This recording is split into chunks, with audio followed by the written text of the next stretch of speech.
Hi, good afternoon, everyone. How are you? I Doing guess great. How are you? I'm good, thank you. I want to thank everyone for attending this presentation on physical activity and you. This is a project for Aspen University. Next, please. Physical activity. When I say that word, it can have a lot of different meanings. It can mean something like, oh my goodness, what is that? So physical activity really is very simple. It's any body movement which uses energy. There's a couple of different types of physical activity. There's moderate activity. Maybe you do that at your job, walking, biking, gardening. And then there's vigorous activity. You can take any of those that we've mentioned or any other activity and make that more vigorous. Fast walking, jogging, heavy yard work. That's one I'm not familiar with.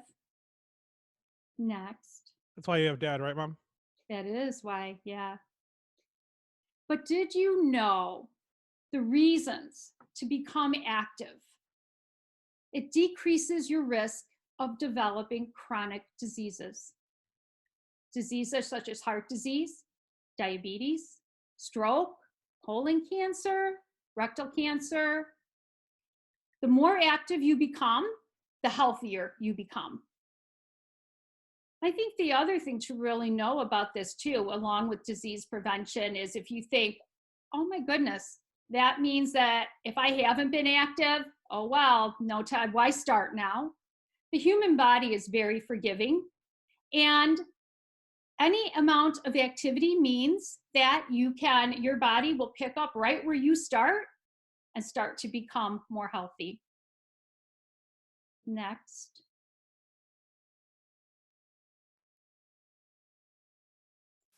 So, the recommended amount of daily exercise per week for adults.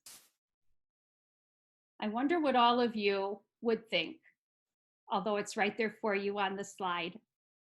I remember before my active days, I thought, oh, well, that's got to be hours and hours and hours. The recommended amount per week for adults, 150 minutes a week. Let's break it down and make it simple. 21 minutes a day. So who can do that? Raise your hand. You can unmute if you'd like. We can make this interactive. Yeah, It'd be more fun. we can try. Yeah. What are some, so if you all would like to unmute, Well, test time, we're in trouble. I'd like to know what are some of your favorite activities? What's fun? Not what do you consider, oh, I have to get up now because this is going to help me not have the heart disease that they mentioned, not have the diabetes. What are some fun activities? What do you like to go do? I'll share first if that's okay. So I work from home full time. If you guys didn't know, that's why I have the whole rig set up like this.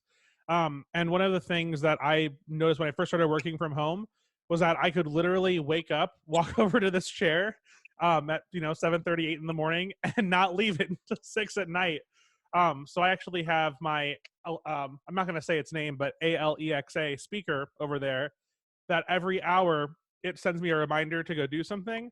And I actually have an app that tells me, like, it gives me like a different physical activity to go do. So like it'll say, now's a good time to go for a walk or do 15 jumping jacks, and just make sure that I'm de-cementing myself from my workstation, because like Mom said earlier, it's really easy when you're working from home to just lock in and you're just in the chair for 10 hours, and physical activity helps your whole body feel better. It does. I would like to say that I like to go to zoos or like the Chicago Botanical Garden or the Shedd Aquarium because I like seeing the animals. But when you go to a place like that, you're walking a long distance without even realizing it. That's true. Yeah, I would agree.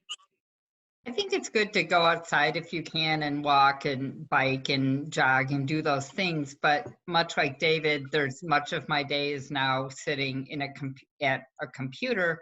So I have one of those mini trampolines, or a rebounder is a nicer way to say it, I think. And it's right in front of my desk, and I get up every hour for 5 minutes and just like walk on it or run on it. And I usually get 3 miles a day just doing that. So it's a nice thing every hour to just move a little bit that way as well. It's called a rebounder, Karen. Mm-hmm. Oh, I'm totally buying one of those right now. Yep. That sounds like fun. Cool. Well, I think the important thing too is, like all of you have said, it's getting up and it's moving, and then knowing the reasons why. Next, please. So the benefits, we've mentioned many of them. Your health, increase your energy. Who has any stress? Anybody living a stress-free life right now? Yeah. I have no stress or anxiety. I'm sorry? I have no stress or anxiety. Everything's perfect. There's I- no So it- global pandemics. Everything is secure. I can go wherever, see whoever, just give people hugs. No, it's a very stressful time. You're right, Ma. Well, this is a great stress reducer. Take a bad mood, turn it into a good mood, and simply a few steps. Increase your happiness and better rest. When you sleep better, then you make better choices. But not only that, you also help to increase your energy and start your day in a good way. So like the PowerPoint says, you're only one good workout away from a good mood. Can I ask a question to you, Mom? Of course. What are some ways that you're being active during this crazy time with having to be at home all the time? Even though you're, we know, I think we all know, I don't know if your professor knows this, but we all know that you're a nurse, right? You're a hospice nurse. So you're still kind of out there in the field, but on the days when you're, you have paperwork days, you're charting, what do you do to stay active? So putting together this presentation has really strengthened, even for myself, how much we need physical activity and the good that it does, and what we need to do to keep ourselves healthy. You brought up a very good point, the pandemic, right? COVID. And what we know about our human bodies is this: our immune system responds better when we're healthy, when we're well rested, and when we're taking care of ourselves. So I walk, and I'm looking forward to increasing that more times per day. And it's a choice, and it's hard, but I make sure that I get that in. Just as a follow-up question, can you tell us how you're walking right now? What precautions you're taking to social distance during your walks? I know you and Karen have a really fun, I just want to tee this up for you. Like, you guys have a really fun way of doing your walks. Can you tell the panel? Of course. Well, part of that walking means that we are staying 6 feet apart. Mm-hmm. So we have a neighborhood that we have several neighborhoods where we can walk, and we have streets that we walk on so that we're in quieter areas. Our environment, it also impacts our ability to actually be active. So for some of us, we live in suburbs where we have the neighborhoods where we can walk. But for others of us, we live in big cities, and not everyone is adhering to the social distancing and being safe. So that presents other challenges. Next slide. What's standing in your way? Barriers. I think we've started to discuss those barriers to getting active and helping us to look at different ways to be active. Some of those barriers begin right in our mind, our own thoughts. Where we live, do we have a safe place now? We're not allowed to be out and about the way that we were used to being. How about time? We talked a lot about time. Do we feel we have enough time, not enough time? Changes in our jobs. When we're not active, then we don't have any energy. So our lack of energy, then we just want to sit. So how do you know where to start? Where are some places you guys could start? If you look at your day-to-day right now, and you don't have to answer this out loud, but think about this. Where to begin? And Well, I then have a question for you, Mom. I want you to think back, my goodness, 17 years ago or so now, when you first kind of began on your big journey with Weight Watchers, that ended up becoming like a life-changing experience for you. You were, what, 100 pounds heavier than you are today? 80 some odd? 88. Yeah. So how did you start physical activity? Because I know, like, it's hard to start when you're that large. How did you start? I started with 1 minute on the recumbent bike, and that was a struggle. And then I moved forward, and over the course of 4 years, I also had those chronic diseases. I was diabetic, and so that's how I got started. And what are some places you have started, if you'd like to share? Well, I was having really bad neck pain about a year ago, and the doctors really didn't know what was causing it. And I went and saw specialists. But when I started doing yoga, the pain healed itself without any medication or anything like that. So once I started to feel better, then I started choosing to do yoga just because I enjoyed it instead of to relieve pain. That's a great place to start. It is often our doctors that mention something to us, isn't it? And what's the one thing? Well, I'm going to say for me, I don't expect everyone else, but when I have to go to the doctor, there is the one part of that visit that keeps me up at night. Getting on the scale. What are some of the reasons you think the doctor, one, needs to weigh you every visit? And then why do they bring up, or have they ever asked you, how active are you? All the time. Oh, I'm muted. You're good, Dad. You're on. Mm-hmm. Yeah. They ask you all the time. Yep. Another question. Right. And the reason that they're asking is so they need to find out and they need to learn. I used to lie, but it's pretty apparent when you do, especially when you're sitting there as a diabetic. So where to begin? Make it simple, make it fun. Begin with 5 minutes. 5 minutes a day. Mhm. You can increase that. You can make that every hour, but just begin. So let's talk about breaking barriers.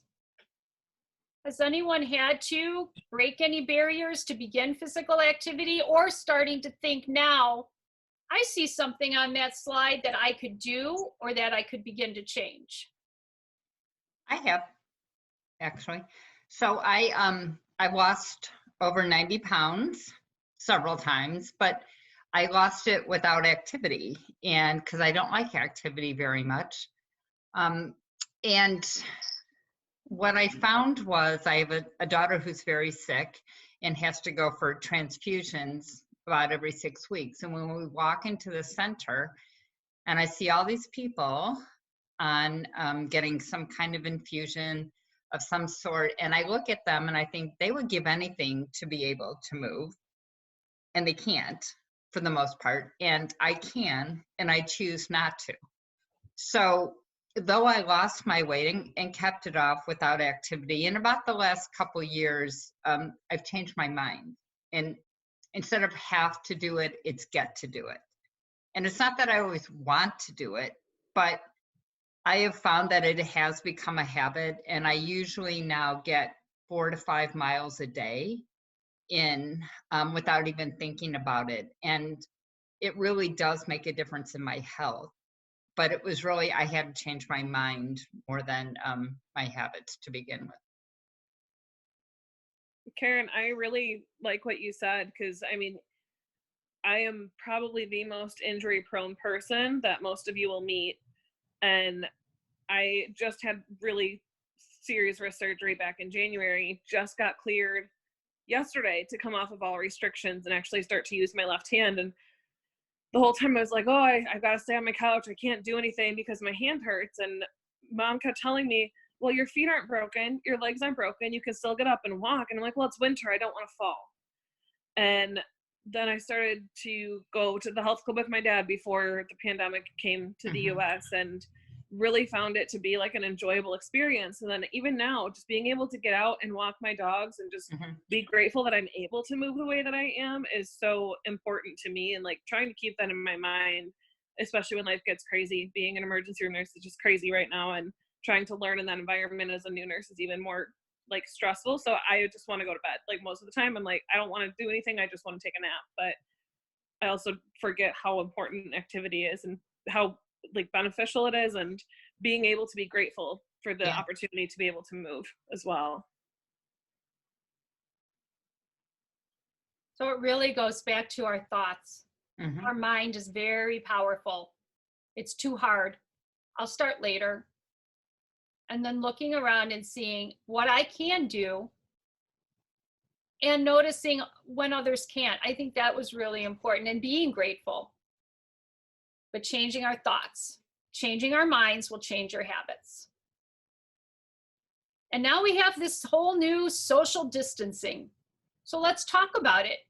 A lot of times it's keeping some of us in the house. Time is going to be one that we have to work into the day. I can find time to run to the refrigerator when I'm stressed. Yeah. Up and down the stairs I go. But social distancing, that's new for us. Some of us relied on our health clubs. Or the thoughts, oh, I have to have a gym to be active, and we don't. So what can we do? We know we can walk. What else can we do and maintain our social distance? Or what's fun to do? Because it doesn't mean we have to do it alone.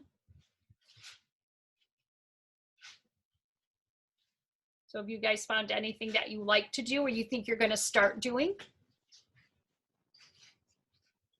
If we get decent weather in Chicago?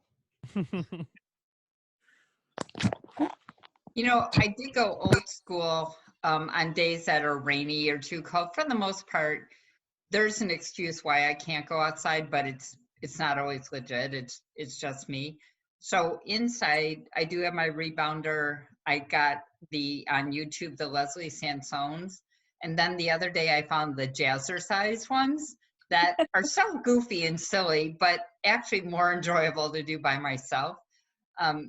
Just to move a little bit, because I can find 5 minutes to be on my phone, or I can find 5 minutes to do just a little something. But even doing the old stuff is better than just not doing anything.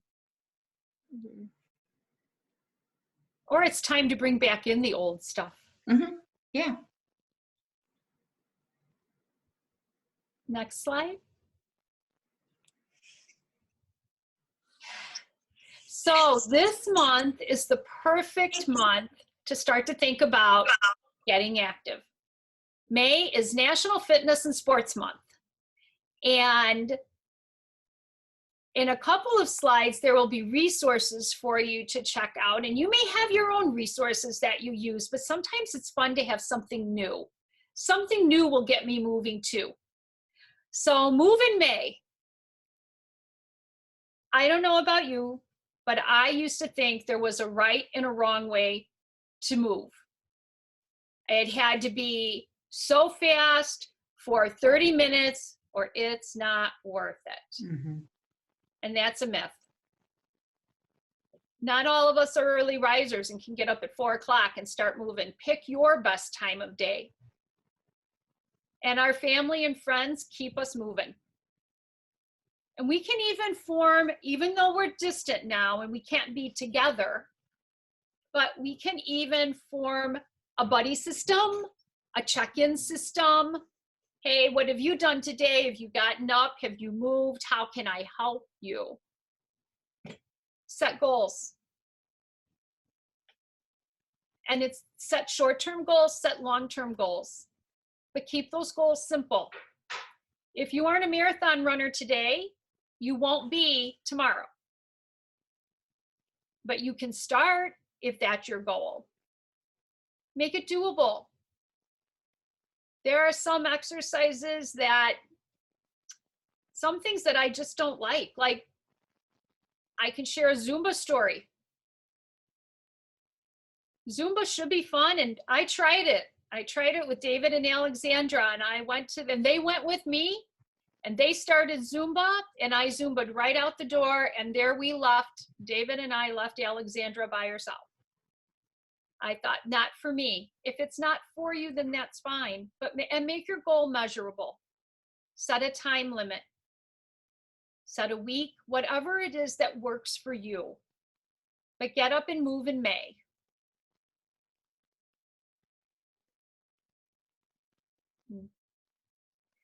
These are a couple of resources. They're a little different than maybe some that you've had. And I will send these out to you with a survey, but the May is National Fitness and Sports Month.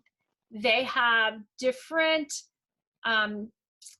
events for each week of May.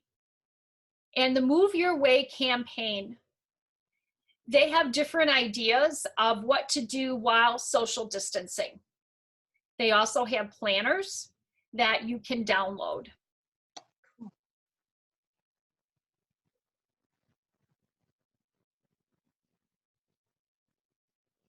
Next slide. Move for your health. The recommended 150 minutes per week, 21 minutes per day.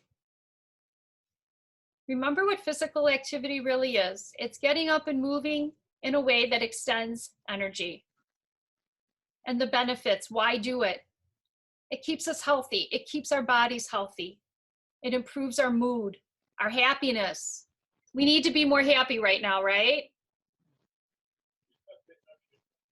I think when I was preparing and doing research, one of the best quotes that I read was actually by the CDC. And I know when we watch commercials, I see a lot about weight loss pills, weight loss drinks. And what the CDC says is this: if health was put into a pill, the pill would be physical activity.